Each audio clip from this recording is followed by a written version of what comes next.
information here, because the report, I think, is a little out of date, because we were fearful that the continued funding for Prevent was going to end in March. I believe that it's now been confirmed that we're going to continue to get funding for another year. Is that correct, Penny? We've been invited to apply for funding. Okay. Having been responsible for this at a national level in the past, there are a relatively small number of parts of the country that the Home Office and the Ministry of Housing, Communities and Local Government think deserve special attention and funding. Historically, Bristol was not included in that, which is actually a good thing, because they don't think radicalisation is what in the past was a problem in the city, but we have been included in it in recent years, and it's uncertain whether we will continue in the future. That could be because the national assessment is somewhere else has more of an issue, or Bristol's issues have fallen. We don't know, but I guess we'll find out soon. Abdul, you and I have been involved in this for a long time.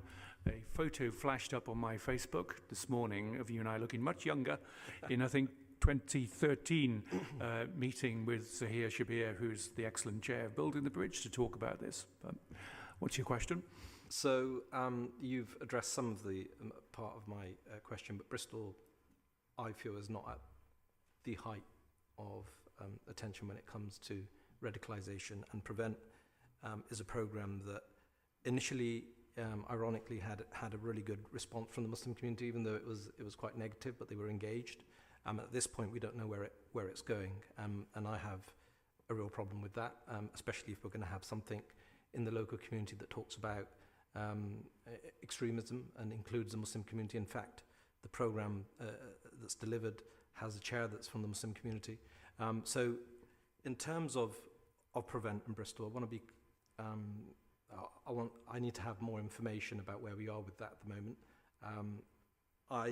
I've searched the internet many times to find out how we're involved, how the council's budget benefits from this type of fund. But you know, is it Prevent? Is it Building the Bridge? Is it a Prevent partnership? Is it BMSLG? Is it Channel? Is it Contest? Is it Remedy? I mean, there are so many different things that you can point to when it comes to Prevent and the potential of Bristol in some way, you know, being part of the Prevent agenda. I don't really have much of an issue with that, but I also, with the second hat, chair one of the largest mosques in Bristol, and there has been a barrier of information that comes, and when we need help and support within the community, there is a bit of gatekeeping that happens. I look at the initiatives that have been delivered.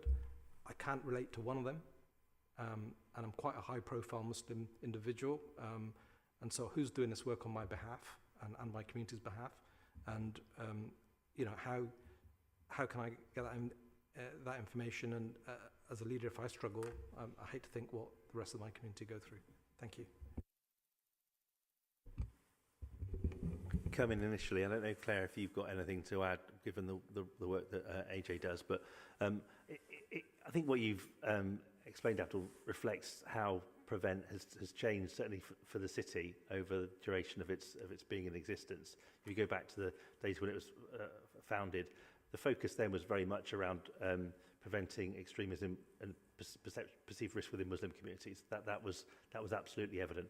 That landscape's changed quite a lot now, but I think that caused the work to have a particular relevance to our Muslim communities, and kind of reconfiguring that in the years through which there's been a change to the areas of identified concern, where primarily now there's most of the concerns that I hear about from policing extent relate to right-wing extremism, and that focus.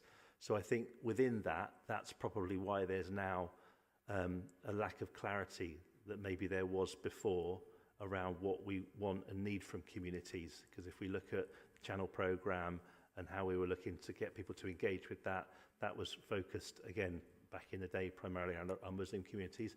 And for the identified risk, it doesn't need to be so to that extent anymore. But I think it's an interesting, useful takeaway for us to reflect on your feedback as to how that confusion feels currently. But that's my take on how it's probably come about from where we were in terms of risk and objectives of the programme to where we are now. Claire, is there anything you'd want to add, or Penny? So yeah, that's helpful feedback, thank you, and certainly take that on board in terms of being clear about what we're doing.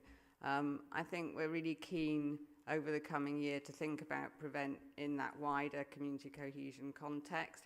How does it all fit together? What are the tools that we have to help us as a city? So that's kind of our strategic intention going forward. So thank you. So if I can just have some reassurance that we will be, especially as elected members, be involved with that, because there has been a history of exclusion. I'm not pointing any fingers at any particular administration or anything like that, but I think it's important that there is inclusion whilst I'm a councillor at least. Thank you. Yeah, I think what we can do, Abdul, is arrange for a meeting with Penny and AJ, who's the relevant officer here, and yourself, and maybe I'll come along as well to discuss all that.